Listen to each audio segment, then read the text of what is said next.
శరణ్య దర్శన్లని శరణ్య వాళ్ళ ఫాదర్ని అనన్య నుండి పల్లవి కాపాడుతుంది. వాళ్ళు ముగ్గురు బయటికి వస్తూ ఉండగా అనన్య కూడా వాళ్ళ వెంటే వస్తూ ఉంటుంది. వాళ్ళు గుమ్మం దాటక ముందే అరే ఆ కాస్ట్యూమ్స్ తీసుకురండిరా అని గట్టిగా అరుస్తుంది అనన్య. వాళ్ళు తీసుకొచ్చి వాకిట్లో వేయగానే నిప్పంటించండిరా అని గట్టిగా అరుస్తుంది అనన్య.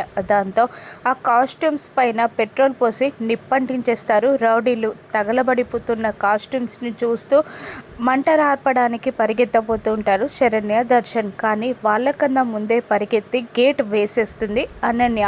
ఆ గేట్ వేయడంతో వాళ్ళు ఆ మంటలని చూస్తూ నిలబడిపోయి అనన్యని తిడుతూ ఉంటారు. ఏం పుట్టింది నీకు, ఏం పోయే కాలం అని ఇదంతా చేస్తున్నావు అని శరణ్య గట్టిగా అరుస్తూ ఉంటుంది. ఫైనల్ రౌండ్లో వేసుకోవాల్సిన కాస్ట్యూమ్స్ కాలిపోయాయి కదా, మీరు ఇక ఆ కాంపిటీషన్స్లో గెలవలేరు అని అనన్య గట్టిగా నవ్వుతూ ఉంటుంది. దర్శన్ కూడా తిడుతూ ఉంటాడు. శరణ్య దర్శన్ల టెన్షన్ చూసిన పల్లవి మీరు ఎందుకు టెన్షన్ పడుతున్నారు అని అడుగుతూ ఉండగా ఫైనల్ రౌండ్లో వేసుకోవాల్సిన కాస్ట్యూమ్స్ కాలిపోయాయి కదా అని దర్శన్ అనగానే ఎవరన్నారు మీతో అంటుంది పల్లవి సన్నగా నవ్వుతూ. దాంతో శరణ్య దర్శన్లు షాక్ అవుతారు. అనన్య కూడా షాక్ అయి పల్లవి వైపు చూడగా కాస్ట్యూమ్స్ ఆల్రెడీ చేరిపోయాయి అని పల్లవి చెప్తుంది.